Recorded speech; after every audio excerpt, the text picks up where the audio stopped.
On the way this half hour, we'll have a chat with Regina Young, and we're talking to Regina at Erlanger about suicide prevention. This time of the year, it gets worse and worse. Also, how to cook your Thanksgiving Day dinner safely. We'll check in with June Pewitt, and we're going to tell you how someone gets a new HVAC unit. Salma's Diamonds on the way this half hour as well. Whole lot of great stuff coming up, so you spend the next 30 minutes with us and let's chat. Welcome to Let's Chat, the Tennessee Valley's premier show focusing on lifestyle and entertainment with Jess Raby and Chip Chapman, bringing you smart shopping tips, community events, and the newest trends. Now, let's chat. Good morning, my friends, and thank you so much for joining us as we continue on this Wednesday. It is November 25th, the day before Thanksgiving. A lot going on this half hour, and a whole lot of things are happening as we head throughout the weekend. And the forecast has got some pretty substantial changes in it. We're going to find out not just what our short-term forecast looks like, but the longer-term outlook as we head into winter. And who better to do that with than our own Chief Meteorologist, Patrick Core. Patrick, good morning.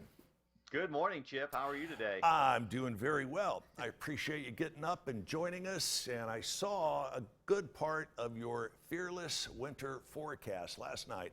Wanted you to come join our audience here for Let's Chat and spend a few minutes talking about what you think the forecast is going to be, and maybe a little more importantly, the amount of work that goes into putting this together every year. I think this is year 29 or 30 for you in doing this particular element.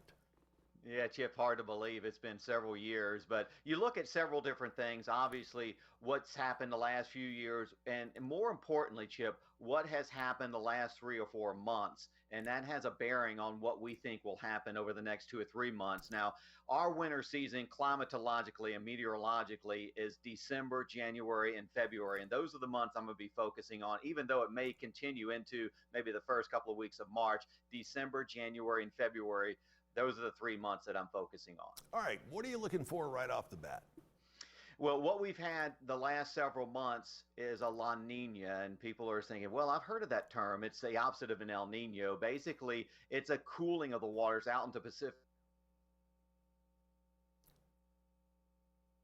A cooling of the waters out into the Pacific, which you think the Pacific is thousands of miles away from here, which it is, but it does have a very distinct impact on our forecast here. Let's see, I think we do have Patrick back, a little technical hiccup there. All right, Patrick, as you were explaining, the water in the Pacific dramatically affects our forecast here. Yeah, it cools near the equator out into the Pacific Ocean, and that has a bearing on our patterns in the southeast. It does two things that we note almost every time we have a La Nina. We have a much more active tropical weather season, and as you know, we've had one of the most active tropical seasons in several decades, and that has come to pass. And a second element, and this really kind of has to do with our winter weather.